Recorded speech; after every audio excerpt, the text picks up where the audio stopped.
Trying to find that one direction from. Okay, so Unit 5 is about balancing equations and classifying equations.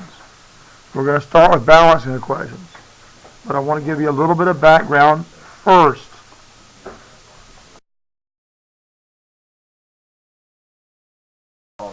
All right, let's talk about the law of conservation of matter for a minute. The law of conservation of matter was discovered by a guy named Lavoisier. Lavoisier. Okay? And what he found was, by doing some very, very careful measurements, he found that in chemical reactions, the mass of reactants equals the mass of the products. If you add up the mass of all the reactants and add up the mass of all the products, they're going to weigh the same. Okay, that's what he found. That's the law. The mass of the reactants equals the mass of the products. Remember, a law is what actually happens. And so what actually happens is the mass of the reactants equals the mass of the products in a chemical reaction.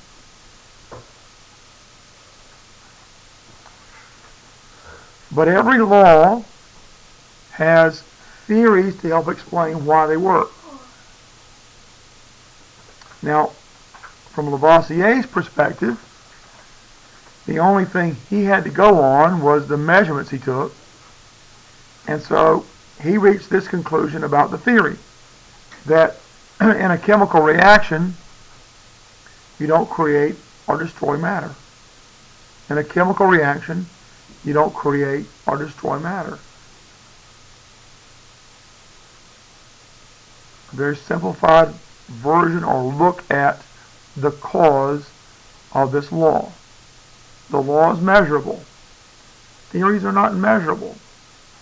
Theories try to go to explaining the cause of a law. Law is what you can see or experience, observe, or measure. That's what actually happens. The theory is what is the cause of that. And so Lavoisier's cause, from his perspective, 300 and something years ago, was that matter is not created or destroyed in a chemical reaction.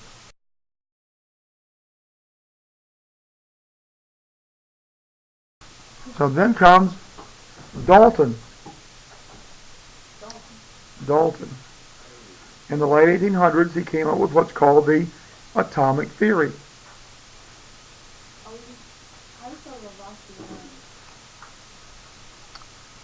Lavoisier. Lavoisier.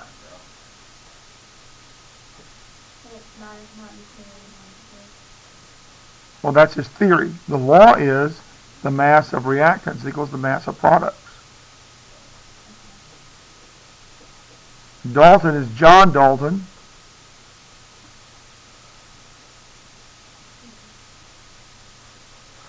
And Dalton is the one that came up with the atomic theory. And so the atomic theory went further down the road to explaining why the law of conservation of mass works. Okay? And so Dalton's atomic theory was that all matter is made of these little bitty tiny things called atoms. All elements are made of different, an element has all the same kind of atoms. Okay? Well, why that goes to explaining law of conservation of matter is this: that in chemical reactions, you don't get rid of or gain atoms, you just move them around. Okay? So it further informs the theory underlying the law of conservation of matter. That all matter is made of atoms. Well, that theory then informs or further explains why the law of conservation of matter works. And you could state it like this, that in a chemical reaction, you don't get rid of or gain any atoms, you just move them around. You rearrange them in some way. Okay?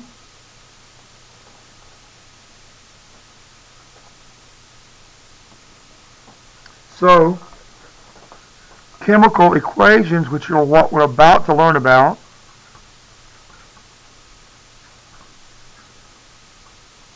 or we're going to learn about how to balance chemical equations, but they show in a very simplified, simplistic way how atoms are moved around. You could also use the term rearranged instead of just moved around.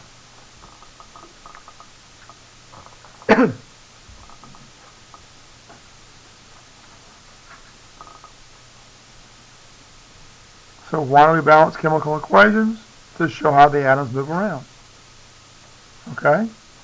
We don't gain or lose any atoms. Law of conservation of matter, atomic theory, all those go to explaining why we can't lose any atoms, why we can't gain any atoms. We've got to keep the number of atoms the same in order to have a balanced equation. So let's look at a very, very simple equation.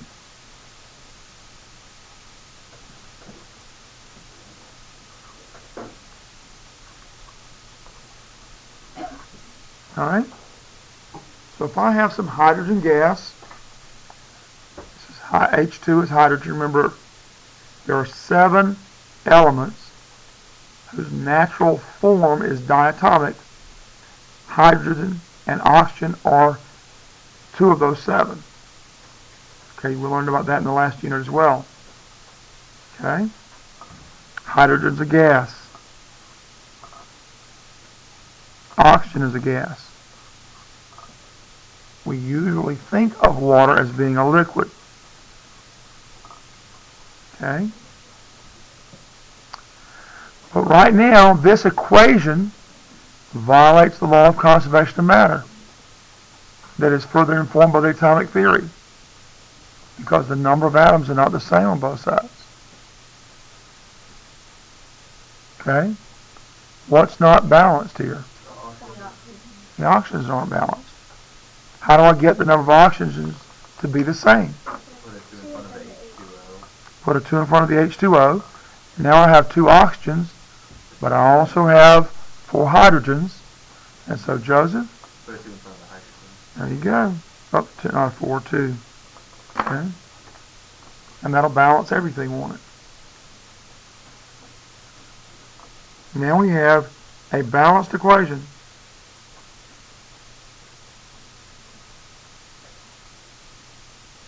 So we started out with an unbalanced equation.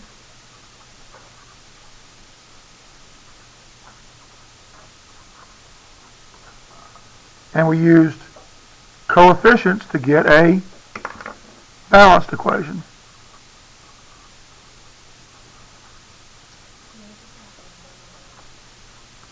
Say what?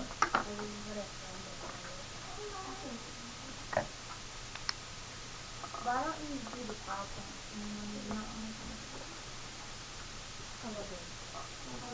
Okay? So balanced equations by using coefficients become, unbalanced equations by using coefficients become balanced equations. Okay? Now listen carefully. Yes? Yes. Once your formulas are set,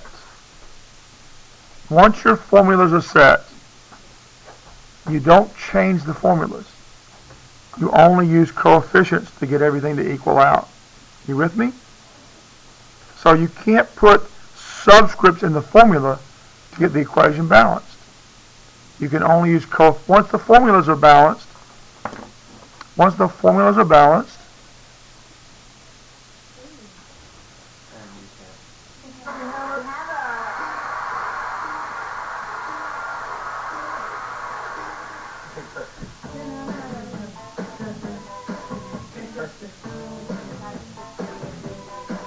all right, you get the point?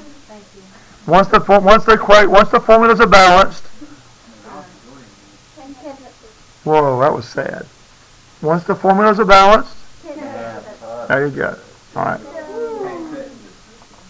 Got it? All right. Now that's pretty simple. But these chemical equations get pretty complex. And to keep up with all the numbers, we're going to use a process called atom inventory. So let's write down another equation here. It's unbalanced. We're going to start with an unbalanced equation.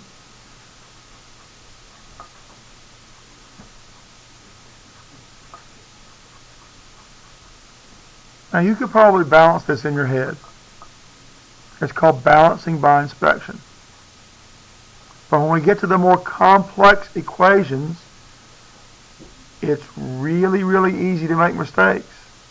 It's really hard to get it balanced if you don't have an organization tool. Okay? Do you multiply these or add these? You multiply this times everything in the formula, and then you add those to whatever there are in other places. We'll see how that works shortly. Okay? So what we're going to do is we're going to list all the atoms on both sides of the equation here.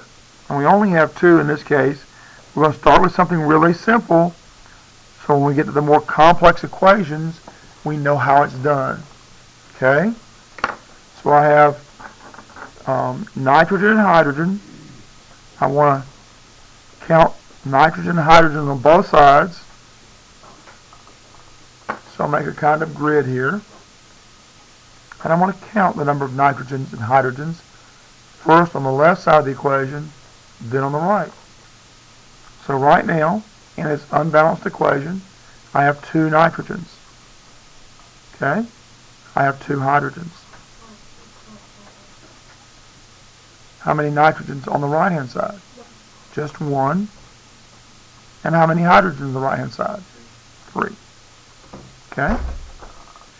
Now we're going to use coefficients to go from that unbalanced equation to the balanced equation. Dylan, you had a question? Oh, well, let's just do these one at a time. All right? Let's start with nitrogen.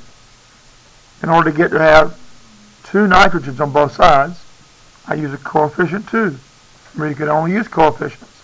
Once the formulas are balanced, can't touch this. You must only use coefficients to balance the equation. And that's going to change the number of nitrogens, though. This 2 coefficient, excuse me, will change the number of nitrogens and hydrogens. So I now have 2 nitrogens. How many hydrogens do I have? 6. Okay? Where's the 1 and 3 from? 1 and 3 is 1 nitrogen, 3 hydrogen. On the other side, I need to match the number of hydrogens now. So I need a 3 in front of the hydrogen. That changes the hydrogens to 3 times 2 is 6. And it's balanced. Okay? So this thing right here is called an atom inventory. And for me, because I want you to practice this a lot, every time you show me a balanced equation in here, classwork, homework, tests, quizzes, you have to have an atom inventory to support your claim that's a balanced equation. But what that does is 2 things. 1, it helps you to practice doing atom inventories, and 2, it helps me to see where your errors are. Okay? And I can help you more effectively if I know where your errors are coming from. All right, let's try an equation, and I'm going to have you balance it, okay?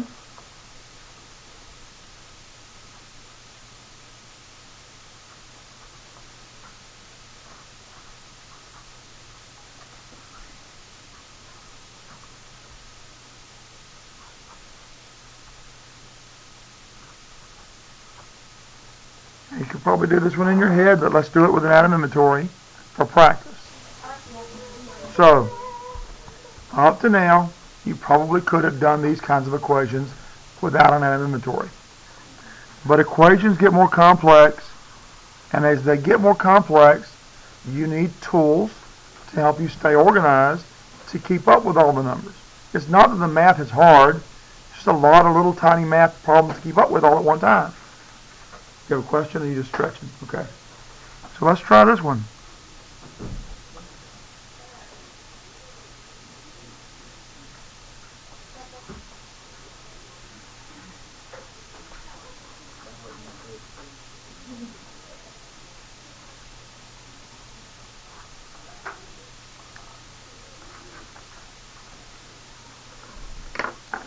Now let me give you just a little tip to make balancing some of the more complex equations easier. You want that? Alright, so here's what I'm going to suggest you do. Balance oxygen last. Balance hydrogen next to last. Well, you just struck out, didn't you? Okay. Now that'll help you. Okay?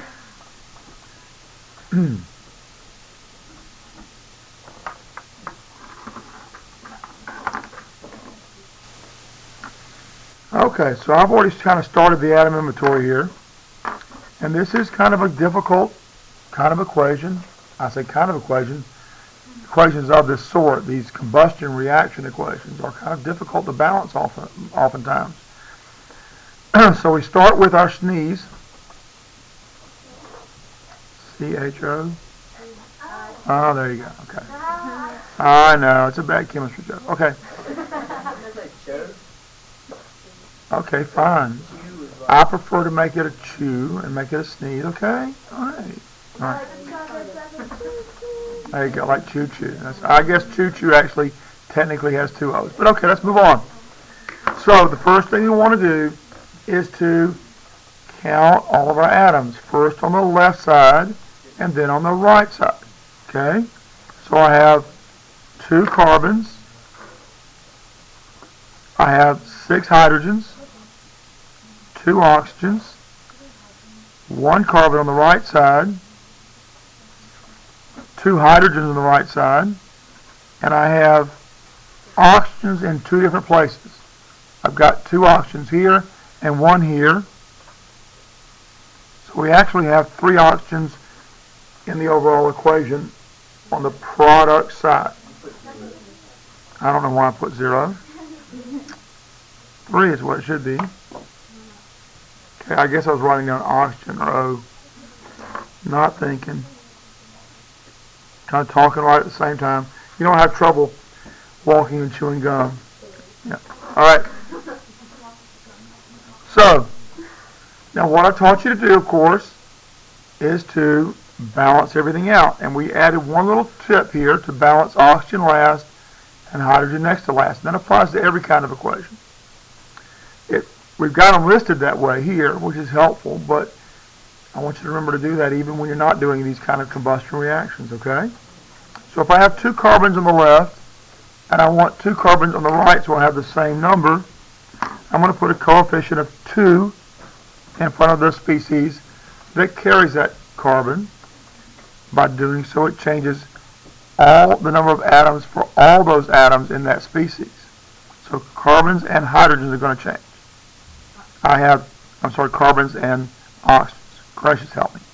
So we got 2 carbons. We now have 2 times 2, or 4 oxygens here, plus that oxygen over here. So we have 5 oxygens. Okay? I should do that in red to keep everything consistent. That was a 2? I thought that was a 3. That's what I That was CO3. Yeah. Okay, so mine's We did a whole unit on thermochemistry where we did a lot of combustion reactions like this. Yep. Yeah. Alright, so this is 5, right? Okay. To get the number of hydrogens the same, Isaac, I really prefer you go out the front door and take the pass with you, okay? To get 6 hydrogens on the right-hand side, I need a coefficient of 3.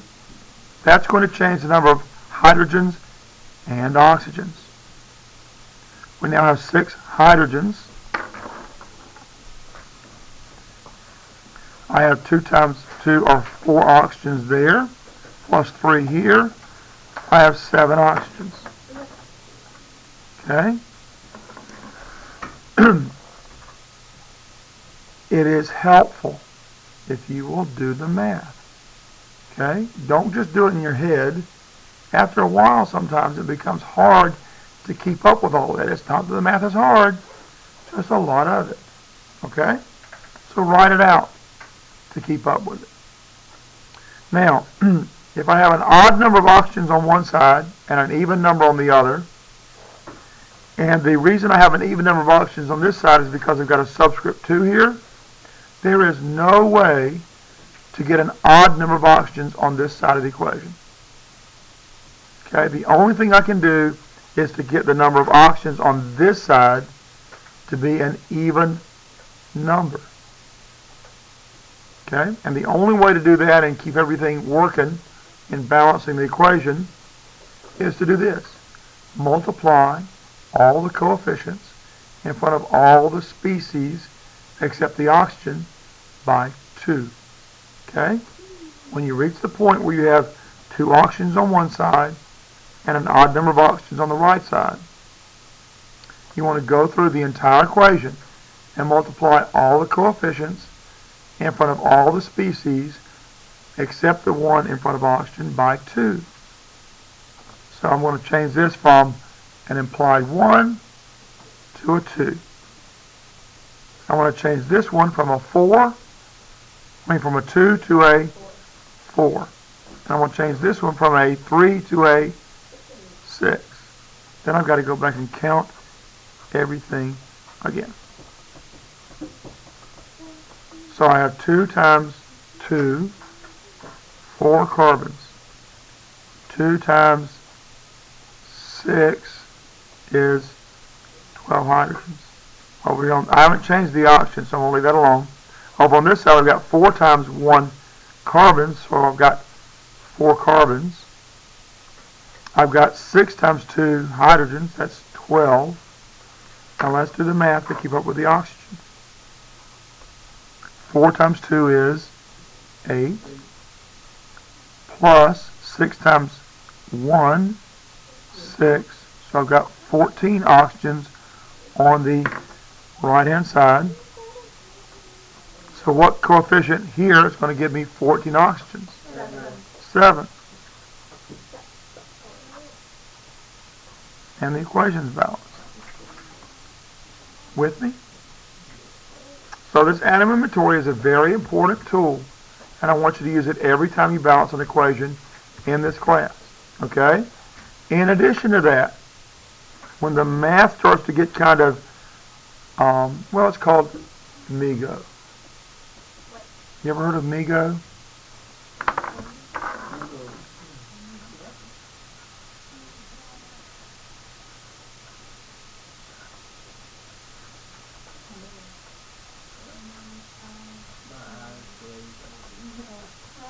Okay, MeGo. When there's so much of this little bitty simple math that after a while you sort of go, okay? Then somebody help him out, will you please? Come on. All right. Yes. You just kind of get lost in all the numbers. Yeah. I thought you had a question.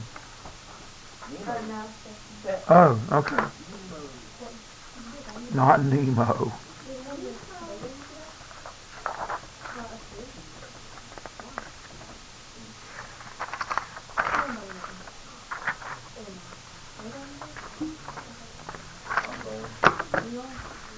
All right, one more time.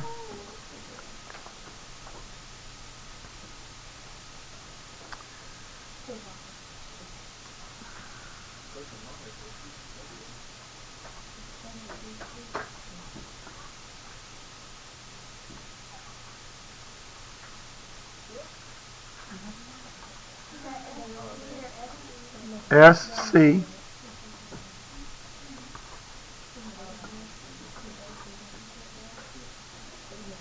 Oh, there's no parentheses here. Not sure why I did that.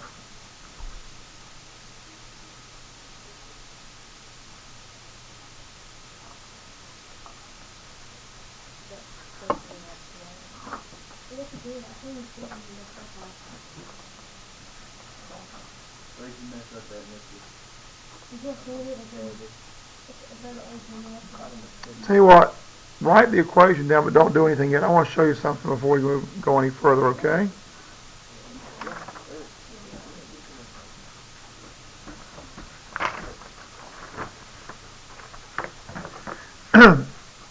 I want to start using physical state symbols in these equations. Physical state symbols tell you what physical state each of these substances are in. So this would be a gas. This is a gas. This is a gas. And this is a gas. Remember from Unit 10, most of the time we think of water as being a liquid, but this is a combustion reaction, creates a lot of heat. So the actual form of water that's created is in steam, a gas. Okay?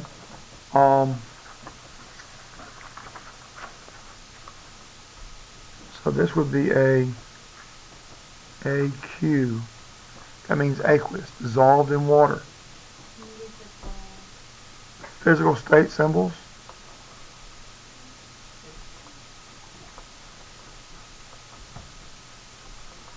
And so AQ means dissolved in water. S means solid. Okay? So remember, L means liquid. Okay? Alright, now that I've shown you that, we're going to call this one dissolved in water. This one's dissolved in water. Eventually you're going to be able to figure some of these out. Some of them I have to tell you, some of them you have to figure out. This one's going to be dissolved in water. Kind of run out of space there to put it in there. I'll have to fix that.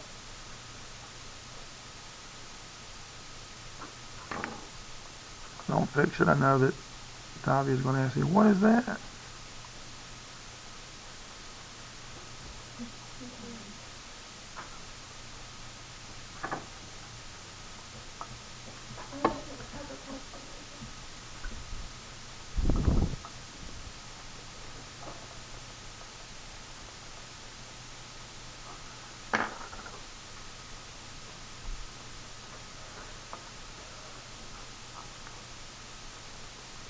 Alright, balance the equation, please.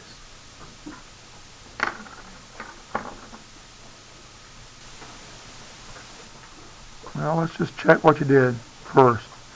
You have to make sure you count your elements or count your atoms accurately. If you don't count them accurately, balancing the equation is a waste of time. You can't get it done a lot of the time. So you got one silver, one chlorine, one scandium. This 3 outside the parentheses means I'm multiplying everything inside. So if I have one nitrogen in a nitrate ion, the 3 outside means I have a total of 3 nitrogens. I have 3 oxygens in a nitrate. The 3 outside the parentheses tells me I have 3 times that 3 or 9 oxygens. On this side over here I've got 1 silver, one nitrogen here, 3 oxygens, 1 scandium, and 3 chlorines. Okay? All we need are coefficients to try and get everything balanced, but we're going to balance the oxygen last. You may find most of the time you don't even have to worry about the oxygen because it will balance itself. Okay? Alright, so let's go to chlorine then. That's the first one. All of those we got listed here that we don't have to wait to hold on till the end. So if I need 3 chlorines on the left, I need a coefficient in front of the species that contains that chlorine. So a 3 here. But that's going to change the number of silvers and chlorines. We now have 3 silvers and 3 chlorines. OMG, I got to go back and change something to fit that silver over here. Okay? So I need a coefficient in front of this species because it contains our silver on this side. I need a 3. That's going to change our silvers, our nitrogens, and our oxygens. I have 3 silvers now. I have 1 nitrogen times this 3 gives me a gives me 3 nitrogens. I had 3 oxygens times this 3 gives me 9 oxygen, and OMG again, I've done it. Okay?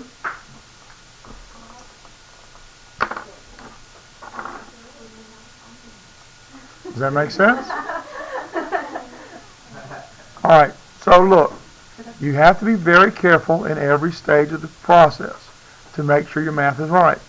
There's not much reason to go on to the next stage if your math isn't right in the previous stage. Okay? You're allowed to use a calculator. Okay? If you're having one of those days when it just can't seem to add or multiply, use your calculator. Okay? It's okay. It's probably faster and easier to do it in your head, but sometimes I use a calculator because, like, I'm getting that MeGo thing again. Okay? MeGo. Alright, let's make sure we're clear about these physical state symbols here. So AQ, aqueous. And aqueous means dissolved in water. Aqueous means dissolved in water.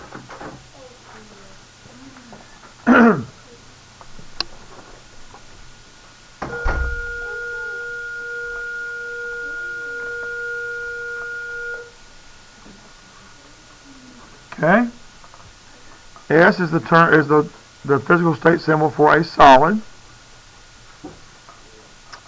L is the physical state symbol we use for a liquid. And G is the physical state symbol we use for a gas. And these are all lowercase letters. Make sure you use them that way. But I want to pay some special attention to the L. L's are problematic. Okay, like when we write milliliters, we don't use a lowercase l, we use a capital L. If we're measuring something in liters, we use a capital L. Because lowercase letters, they're just hard to figure out what they are.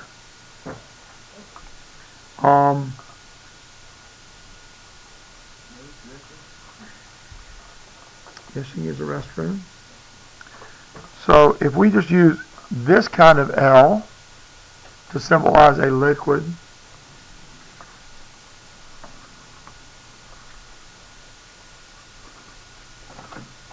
it's kind of hard to tell what you're talking about.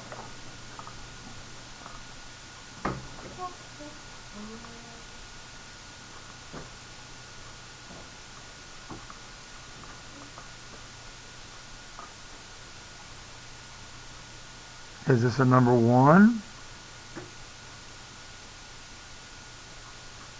Is it a lowercase letter L?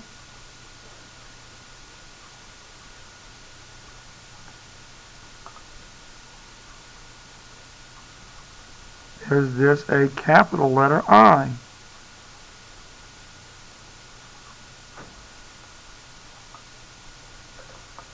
Okay.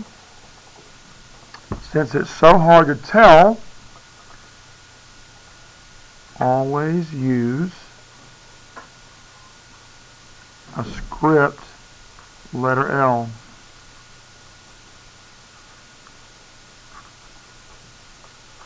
Liquid. Okay? Everybody with me on that? Oh, yeah. You got a cool fact? Yeah, but uppercase and lowercase. What?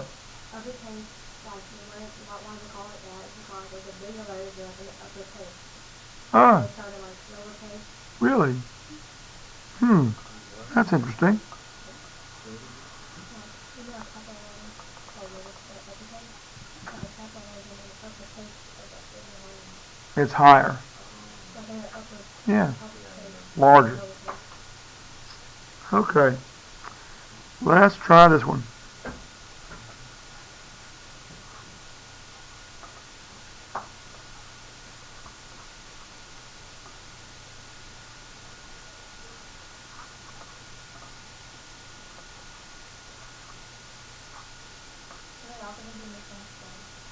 Nope. Oh, that should be an arrow, not a plus sign. What? Say what now? Yes, it does. Lots of chemical reactions won't occur if you don't have them in the proper physical state. We won't change the numbers, but it changes what we're working with. So we want to make sure we write the correct physical state. Besides, this is a description of something that really does happen. So if you don't indicate the correct physical state, you aren't really communicating what's going to happen and what conditions it happens in.